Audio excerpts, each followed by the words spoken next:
Chapter 5. Nico buys Happy Meals for the dead. At least I got a good night's sleep before the quest, right? Wrong.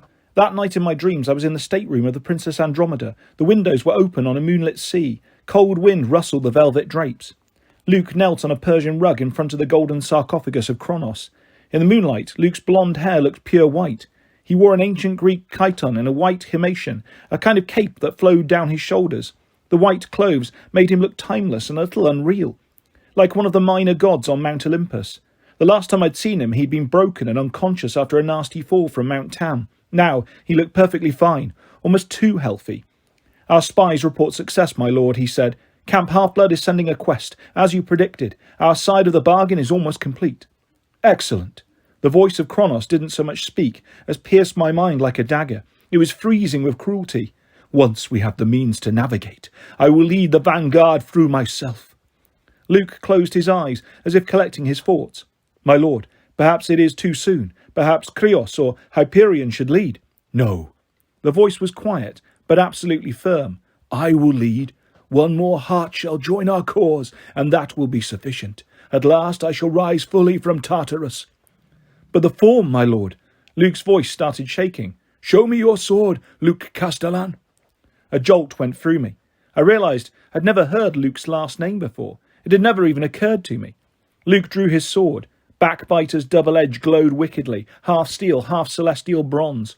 I'd almost been killed several times by that sword. It was an evil weapon, able to kill both mortals and monsters. It was the only blade I really feared. You pledged yourself to me, Kronos reminded him. You took this sword as proof of your oath. Yes, my lord, it's just, you wanted power, I gave you that. You are now beyond harm. Soon you will rule the world of gods and mortals. Do you not wish to avenge yourself, to see Olympus destroyed? A shiver ran through Luke's body. Yes. The coffin glowed, golden light filling the room. Then make ready the strike force. As soon as the bargain is done, we shall move forward. First, Camp Half-Blood will be reduced to ashes. Once those bothersome heroes are eliminated, we will march on Olympus. There was a knock on the stateroom doors. The light of the coffin faded. Luke rose. He sheathed his sword, adjusted his white clothes, and took a deep breath. Come in. The doors opened. 2 Draconae slithered in, snake women with double serpent trunks instead of legs. Between them walked Kelly, the Impusa cheerleader from my freshman orientation. Hello, Luke. Kelly smiled. She was wearing a red dress and she looked awesome, but I'd seen her real form. I knew what she was hiding, mismatched legs, red eyes, fangs and flaming hair. What is it, demon? Luke's voice was cold. I told you not to disturb me. Kelly pouted. That's not very nice. You look tense. How about a nice shoulder massage? Luke stepped back. If you have nothing or something to report, say it, otherwise leave. I don't know why you're so huffy these days. You used to be fun to hang out with. That was before I saw what you did to that boy in Seattle. Oh, he meant nothing to me, Kelly said. Just a snack, really. You know my heart belongs to you, Luke. Thanks, but no thanks. Now report or get out. Kelly shrugged. Fine. The advance team is ready, as you requested. We can leave. She frowned. What is it? Luke asked. A presence, Kelly said. Your senses are getting dull. Luke, we're being watched. She scanned the stateroom. Her eyes focused right on me. Her face withered into a hag's. She bared her fangs and lunged. I woke with a start, my heart pounding. I could have sworn the Impusa's fangs were an inch from my throat. Tyson was snoring in the next bunk. The sound calmed me down a little. I didn't know how Kelly could sense me in a dream, but I'd heard more than I wanted to know. An army was ready. Kronos would lead it personally. All they needed was a way to navigate the Labyrinth, so they could invade and destroy Camp Half-Blood, and Luke apparently thought that was going to happen very soon. I was tempted to go and wake up Annabeth and tell her, middle of the night or not. Then I realised the room was lighter than it should have been. A blue and green glow was coming from the saltwater fountain, brighter and more urgent than the night before. It was almost like the water was humming. I got out of bed and approached. No voice spoke out of the water, asking for a deposit this time. I got the feeling the fountain was waiting for me to make the first move. I probably should have gone back to bed. Instead, I thought about what I'd seen last night, the weird image of Nico and the banks of the river Styx. You're trying to tell me something, I said. No response from the fountain. All right, I said. Show me Nico D'Angelo. I didn't even throw a coin in, but this time it didn't matter. It was like some other force had control of the water besides Iris, the messenger goddess. The water shimmered. Nico appeared, but he was no longer in the underworld. He He was standing in a graveyard under a starry sky. Giant willow trees loomed all around him. He was watching some grave diggers at work. I heard shovels and saw dirt flying out of a hole. Nico was dressed in a black cloak. The night was foggy. It was warm and humid and frogs were croaking. A large Walmart bag sat next to Nico's feet. "Is it deep enough yet?" Nico asked. He sounded irritated. "Nearly, my lord." It was the same ghost I'd seen Nico with before, the faint, shimmering image of a man. "But my lord, I tell you, this is unnecessary. You already have me for advice. I want a second opinion." Nico snapped his fingers and the digging stopped. 2 figures climbed out of the hole. They weren't people, they were skeletons in ragged clothes. "You are dismissed," Nico said. "Thank you." The skeletons collapsed into piles of bones. "You might as well thank the shovels," the ghost complained. "They have as much sense." Nico ignored him. He reached into his Walmart bag and pulled out a 12-pack of Coke. He popped open a can. Instead of drinking it, he poured it into the grave. "Let the dead taste again," he murmured. "Let them rise and take this offering. Let them remember." He dropped the rest of the Cokes into the grave and pulled out a white paper bag decorated with cartoons. I hadn't seen one in years, but I recognised it. A McDonald's Happy Meal. He turned it upside down and shook the fries and hamburger into the grave. "In my day, we used animal blood," the ghost mumbled. "It's perfectly good enough. They can't taste the difference." "I will treat them with respect," Nico said. "At least let me keep the toy," the ghost said. "Be quiet," Nico ordered. He emptied another 12-pack of soda and 3 more Happy Meals into the grave, and then began chanting in ancient Greek. I only caught some of the words, a lot about the dead and memories and returning from the grave. Real happy stuff.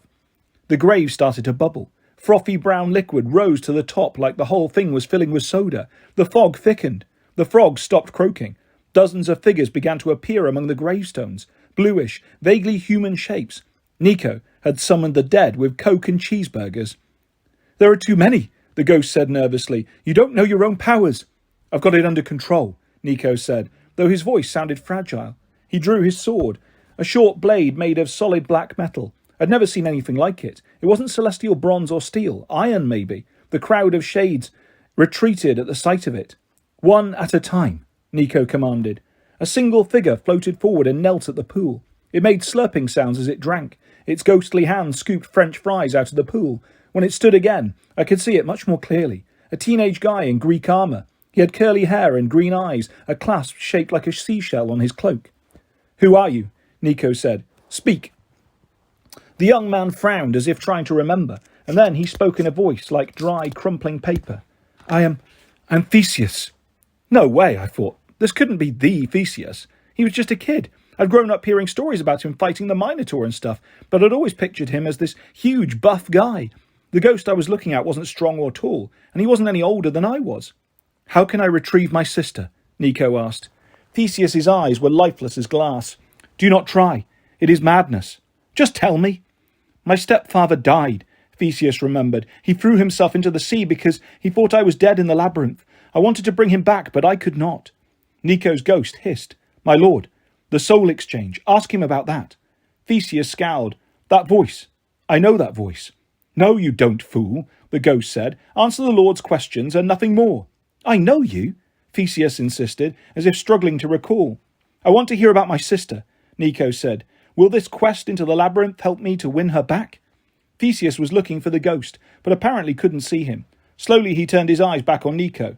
"The labyrinth is treacherous. There is only one thing that saw me through, the love of a mortal girl. The string was only part of the answer. It was the princess who guided me." "We don't need any of that," the ghost said. "I will guide you, my lord. Ask him if it is true about an exchange of souls. He will tell you." "A soul for a soul?" Nico asked. "Is it true?" I must say yes, but the spectre—" "Just answer the questions, knave," the ghost said. Suddenly, around the edges of the pool, the other ghosts became restless. They stirred, whispering in nervous tones. "I want to see my sister," Nico demanded. "Where is she?" "He is coming," Theseus said fearfully. "He has sensed your summons. He comes." "Who?" Nico demanded. "He comes to find the source of this power," Theseus said. "You must release us." The water in my fountain began to tremble, humming with power. I realized the whole cabin was shaking. The noise grew louder. The image of Nico in the graveyard started to glow until it was painful to watch. "Stop," I said out loud. "Stop it." The fountain began to crack. Tyson muttered in his sleep and turned over. Purple light threw horrible, ghostly shadows on the cabin walls, as if the spectres were escaping right out of the fountain.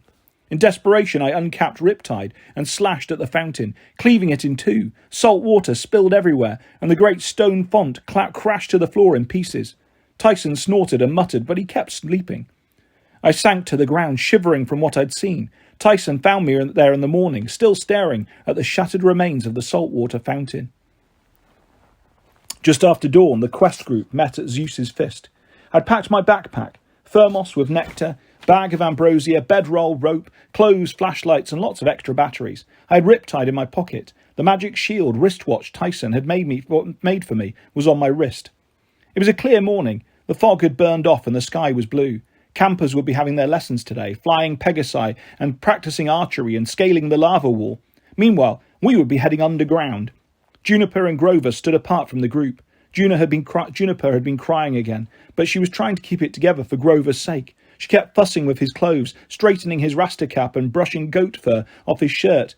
Since we had no idea what we would encounter, he was dressed as a human, with a cap to hide his horns, and jeans, fake feet, and trainers to hide his goat legs. Chiron, Quintus, and Mrs. O'Leary stood with the other campers who'd come to wish us well, but there was too much activity for it to feel like a happy send-off. A couple of tents had been set up by the rocks for guard duty. Beckendorf and his siblings were working on a line of defensive spikes and trenches. Chiron had decided we needed to guard the Labyrinth exit at all times, just in case. Annabeth was doing one last check on her supply pack. When Tyson and I came over, she frowned. "Percy, you look terrible." "He killed the water fountain last night," Tyson confided. "What?" she asked. Before I could explain, Chiron trotted over. "Well, it appears you are ready." He tried to sound upbeat, but I could tell he was anxious. I didn't want to freak him out anymore, but I thought about last night's dream, and before I could change my mind, I said, "Hey, Chiron, can I ask you a favour while I'm gone?" "Of course, my boy." "Be right back, guys." I nodded towards the woods. Chiron raised an eyebrow, but he followed me out of earshot. "Last night," I said, "I dreamed about Luke and Kronos." I told him the details. The news seemed to weigh on his shoulders. "I feared this," Chiron said. "Against my father, Kronos, we would stand no chance in a fight." Chiron rarely called Kronos his father. I mean, we all knew it was true. Everybody in the Greek world, god, monster, or titan, was related to one another somehow. But it wasn't exactly something Chiron liked to brag about. "Oh, my dad is the all-powerful evil titan lord who wants to destroy Western civilization. I want to be just like him when I grow up." "Do you know what he meant about a bargain?" I asked. "I am not sure, but I fear they seek to make a deal with Daedalus. If the old inventor is truly alive, if he has not been driven insane by millennia in the Labyrinth, well, Kronos can find ways to twist anyone to his will." "Not anyone," I promised.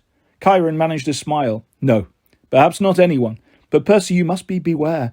I have worried for some time that Kronos may be looking for Daedalus for a different reason, not just passage through the maze." "What else would he want?" "Something Annabeth and I were discussing. Do you remember what you told me about your first trip to the Princess Andromeda, the first time you saw the golden coffin?" I nodded. Luke was talking about raising Kronos, little pieces of him appearing in the coffin every time someone joined his cause. And what did Luke say they would do if Kronos had risen completely? A chill went down my spine. He said they would make Kronos a new body, worthy of the forges of Hephaestus. "Indeed," Chiron said, "Daedalus was the world's greatest inventor. He created the Labyrinth, but much more, automatons, thinking machines. What if Kronos wishes Daedalus to make him a new form?" That was a really pleasant thought. "We've got to get Daedalus first," I said, "and convince him not to." Chiron stared off into the trees. "One other thing I do not understand. This talk of a last soul joining their cause, that does not bode well." I kept my mouth shut, but I felt guilty. I'd made the decision not to tell Chiron about Nico being a son of Hades. The mention of souls, though. What if Kronos knew about Nico? What if he managed to turn him evil? It was almost enough to make me want to tell Chiron, but I didn't. For one thing, I wasn't sure Chiron could do anything about it. I had to find Nico myself, had to explain things to him, make him listen. "I don't know," I said at last, "but, something Juniper said. Maybe you should hear." I told him how the tree nymph had seen Quintus poking around the rocks. Chiron's jaw tightened. "That does not surprise me." "It doesn't, sir. You mean you knew?" "Percy, when Quintus showed up at camp offering his services, well, I would have to be a fool not to be suspicious." "Then why did you let him in?" "Because sometimes it is better to have someone you mistrust close to you, so that you can keep an eye on them. He may be just what he says, a half-blood in search of a home. Certainly he has done nothing openly that would make me question his loyalty. But believe me, I will keep an eye. Annabeth trudged over, probably curious about why we were taking so long. "Percy, you ready?" I nodded. My hand slipped into my pocket, where I kept the ice whistle Quintus had given me. I looked over and saw Quintus watching me carefully. He raised his hand in farewell. "Our spies report success," Luke had said. "The same day we decided to send a quest. Luke had known about it." "Take care," Chiron told us, "and good hunting." "You too," I said. We walked over to the rocks where Tyson and Grover were waiting. I stared at the crack between the boulders, the entrance that was about to swallow us. "Well," Grover said nervously, "goodbye sunshine." "Hello rocks," Tyson agreed, and together the four of us descended into darkness. Chapter 6. We meet the god with two faces. We made it 30 metres before we were hopelessly lost. The tunnel looked nothing like the one Annabeth and I had stumbled into before. Now it was round like a sewer, constructed of red brick with iron-barred portholes every 3 metres. I shone a light through one of the portholes out of curiosity, but I couldn't see anything. It opened into infinite darkness. I thought I heard voices on the other side, but it may have been just the cold wind. Annabeth tried her best to guide us. She had this idea that we should stick to the left wall. "If we keep one hand on the left wall and follow it," she said, "we should be able to find our way out again by reversing course." Unfortunately, as soon as she said that, the left wall disappeared. We found ourselves in the middle of a circular chamber with 8 tunnels leading out, and no idea how we'd got there. Which way did we come in?" Grover said nervously. "Just turn around," Annabeth said. We each turned towards a different tunnel. It was ridiculous. None of us could decide which way led back to camp. "Left walls are mean," Tyson said. "Which way now?" Annabeth swept her flashlight beam over the archways of the 8 tunnels. As far as I could see, they were identical. "That way," she said. "How do you know?" I asked. "Deductive reasoning." "So you're guessing?" "Just come on," she said. The tunnel she'd chosen narrowed quickly. The walls turned to grey cement, and the ceiling got so low that pretty soon we were hunching over. Tyson was forced to crawl. Grover's hyperventilating was the loudest noise in the maze. "I can't stand it any more," he whispered. "Are we there yet?" "We've been down here maybe 5 minutes," Annabeth told him. "It's been longer than that," Grover insisted. "And why would Pan be down here? This is the opposite of the wild." We kept shuffling forward. Just when I was sure the tunnel would get so narrow it would squish us, it opened into a huge room. I shone my light around the walls and said, "Whoa!" The whole room was covered in mosaic tiles. The pictures were grimy and faded, but I could still make out the colours: red, blue, green and gold. The frieze showed the Olympian gods at a feast. There was my dad, Poseidon, with his trident, holding out grapes for Dionysus to turn into wine. Zeus was partying with satyrs, and Hermes was flying through the air on his winged sandals. The pictures were beautiful, but they weren't very accurate. I'd seen the gods. Dionysus was not that handsome, and Hermes' nose was not that big. In the middle of the room was a 3-tiered fountain. It looked like it hadn't held water in a long time. "What is this place?" I muttered. "It looks Roman," Annabeth said. "These mosaics are about 2,000 years old." "But how can they be Roman?" I wasn't that great on ancient history, but I was pretty sure the Roman Empire never made it as far as Long Island. "The Labyrinth is a patchwork," Annabeth said. "I told you, it's always expanding, adding pieces. It's the only work of architecture that grows by itself." "You make it sound like it's alive." A groaning noise echoed from the tunnel in front of us. "Let's not talk about it being alive," Grover whimpered. "Please." "All right," Annabeth said. "Forward." "Down the hall with the bad sounds?" Tyson said. Even he looked nervous. "Yeah," Annabeth said. "The architecture is getting older. That's a good sign. Daedalus's workshop would be in the oldest part." That made sense, but soon the maze was toying with us. We went 15 metres and the tunnel turned back into cement, with brass pipes running down the sides. The walls were spray-painted with graffiti. A neon tag sign read, "Moz Rules." "I'm thinking this is not Roman," I said helpfully. Annabeth took a deep breath and then forged ahead. Every few metres the tunnels twisted and turned and branched off. The floor beneath us changed from cement to mud to bricks and back again. There was no sense to any of it. We stumbled into a wine cellar, a bunch of dusty bottles in wooden racks, like we were walking through somebody's basement, only there was no exit ahead of us, just more tunnels leading on. Later, the ceiling turned to wooden planks, and I could hear voices above us, and the creaking of footsteps as if we were walking under some kind of bar. It was reassuring to hear people, but then again we couldn't get to them. We were stuck down here with no way out. Then we found our first skeleton. He was dressed in white clothes, like some kind of uniform. A wooden crate of glass bottles sat next to him. "A milkman?" Annabeth said. "What?" I asked. They used to deliver milk. Yeah, I know what they are, but that was when my mum was little, like 1,000,000 years ago. What's he doing here? Some people wander in by mistake, Annabeth said. Some come exploring on purpose and never make it back. A long time ago, the Cretans even sent people in here as human sacrifices. Grover gulped. He's been down here a long time. He pointed to the skeleton's bottles, which were coated with white dust. The skeleton's fingers were clawing at the brick wall, like he had died trying to get out. Only bones, Tyson said. Don't worry, goat boy, the milkman is dead. The milkman doesn't bother me, Grover said. It's the smell. Monsters. Can't you smell it? Tyson nodded. Lots of monsters, but underground smells like that. Monsters and dead milk people. Oh, good, Grover whimpered. I thought maybe I was wrong. We have to get deeper into the maze, Annabeth said. There has to be a way to the centre.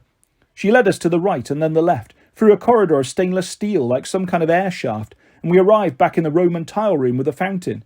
This time, we weren't alone. What I noticed first were his faces, both of them. They jutted out from either side of his head, staring over his shoulders, so his head was much wider than it should have been, kind of like a hammerhead shark's. Looking straight at him, all I saw were two overlapping ears and mirror-image sideburns. He was dressed like a New York City doorman, a long black overcoat, shiny shoes and a black top hat that somehow managed to stay on his double-wide head. Well, Annabeth, said his left face. Hurry up. Don't mind him, said the right face. He's terribly rude. Right this way, miss. Annabeth's jaw dropped. I don't... Tyson frowned. That funny man has two faces. The funny man has ears, you know, the left face scolded. Now come along, miss. No, the right face said. This way, miss. Talk to me, please. The two-faced man regarded Annabeth as best he could out of the corners of his eyes. It was impossible to look at him straight on without focusing on one side or the other, and suddenly I realised that's what he was asking. He wanted Annabeth to choose. Behind him were two exits, blocked by wooden doors with huge iron locks.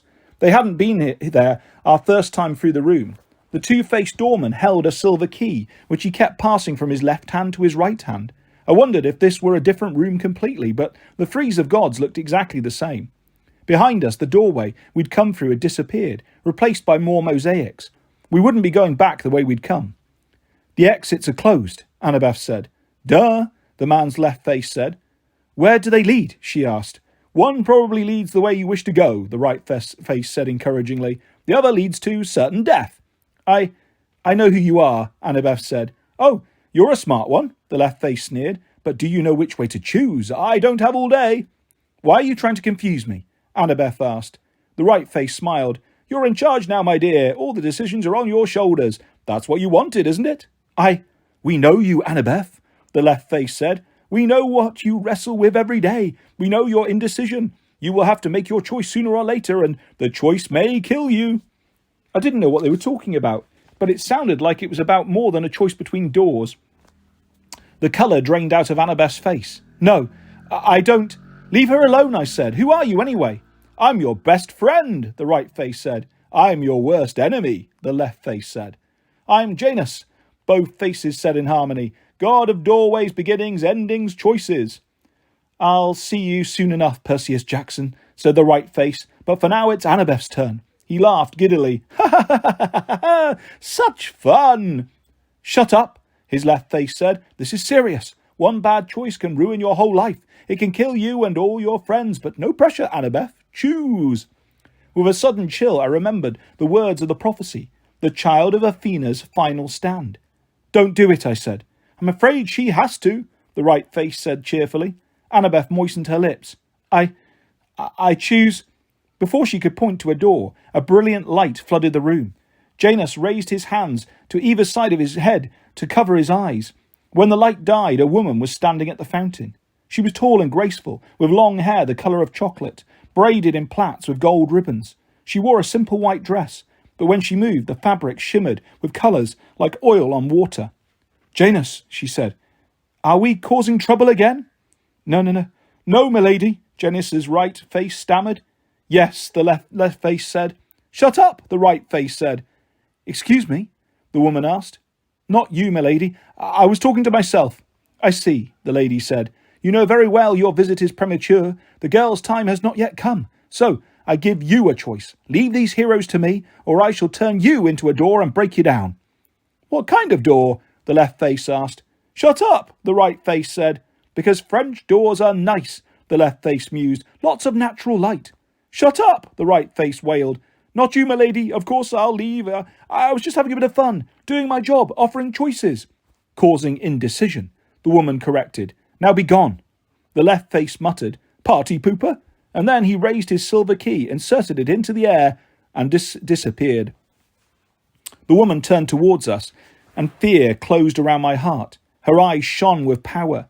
Leave these heroes to me.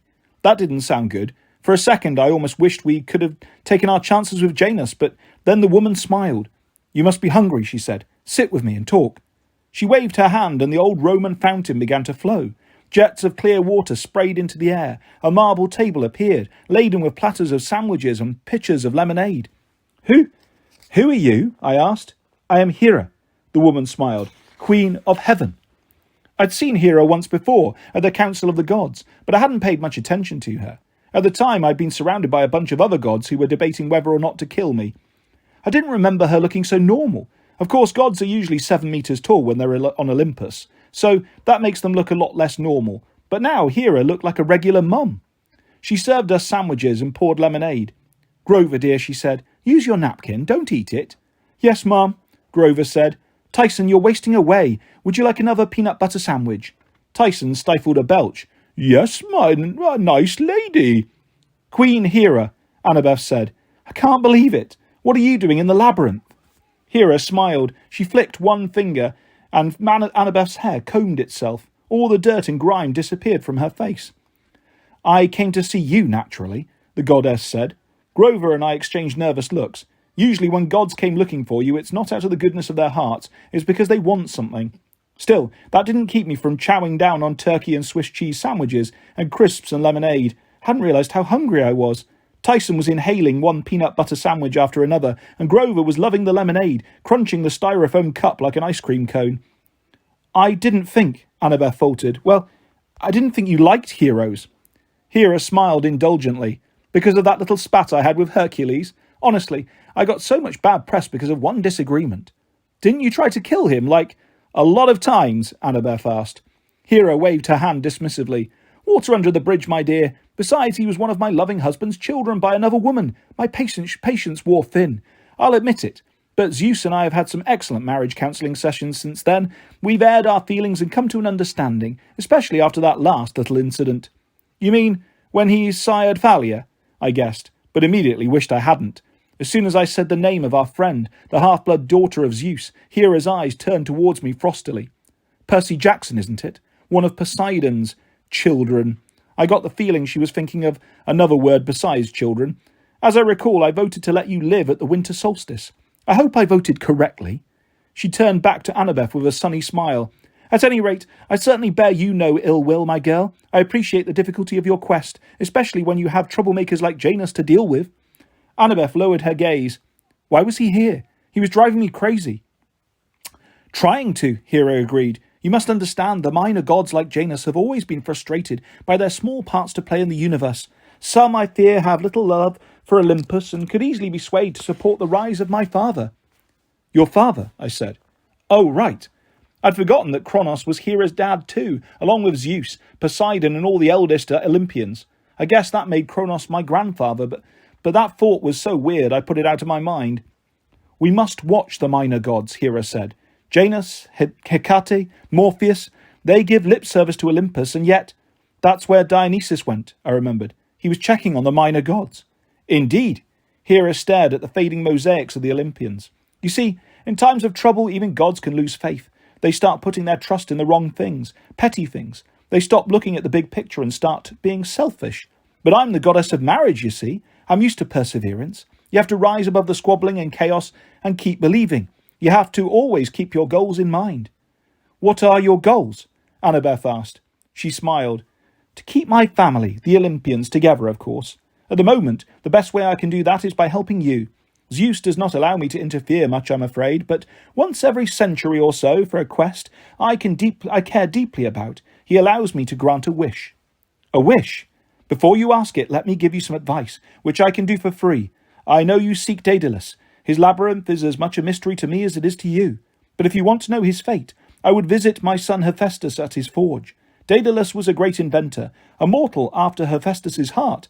There has never been a mortal Hephaestus admired more. If anyone would have kept up with Daedalus and could tell you his fate, it is Hephaestus. But how do we get there? Annabeth asked. That's my wish. I want a way to navigate the labyrinth. Hera looked disappointed. So be it. You wish for something, however, that you have already been given. I don't understand. This means, well, the means is already within your grasp. She looked at me. Percy knows the answer. I do? But that's not fair, Annabeth said. You're not telling us what it is. Hera shook her head. Getting something and having the wits to use it, those are two different things. I'm sure your mother Athena would agree. The room rumbled like distant thunder. Hera stood. That would be my cue. Zeus grows impatient. Think on what I have said, Annabeth. Seek out Hephaestus. You will have to pass through the ranch, I imagine, but keep going and use all the means at your disposal, however common they may seem. She pointed towards the two doors, and they melted away, revealing twin corridors, open and dark. One last thing, Annabeth. I have postponed your day of choice. I have not prevented it. Soon, as Janus said, you will have to make a decision. Farewell. She waved a hand and turned into white smoke. So did the food, just as Tyson chomped down on a sandwich that turned to mist in his mouth. The fountain trickled to a stop. The mosaic walls dimmed and turned grungy and faded again. The room was no longer any place you'd want to have a picnic. Annabeth stamped her foot. What sort of help was that? Here, have a sandwich, make a wish. Oops, I can't help you. Poof. Poof, Tyson agreed sadly, looking at his empty plate. Well, Grover sighed, she said Percy knows the answer. That's something. They all looked at me. But I don't, I said. I don't know what she was talking about. Annabeth sighed. All right, then we'll just keep going. Which way? I asked. I really wanted to ask what Hera had meant about the choice Annabeth needed to make. But then Grover and Tyson both tensed. They stood up together, like they'd rehearsed it. Left, they both said. Annabeth frowned. How can you be so sure? Because something is coming from the right, Grover said. Something big, Tyson agreed. In a hurry. Left is sounding pretty good, I decided. Together, we plunged into the dark corridor.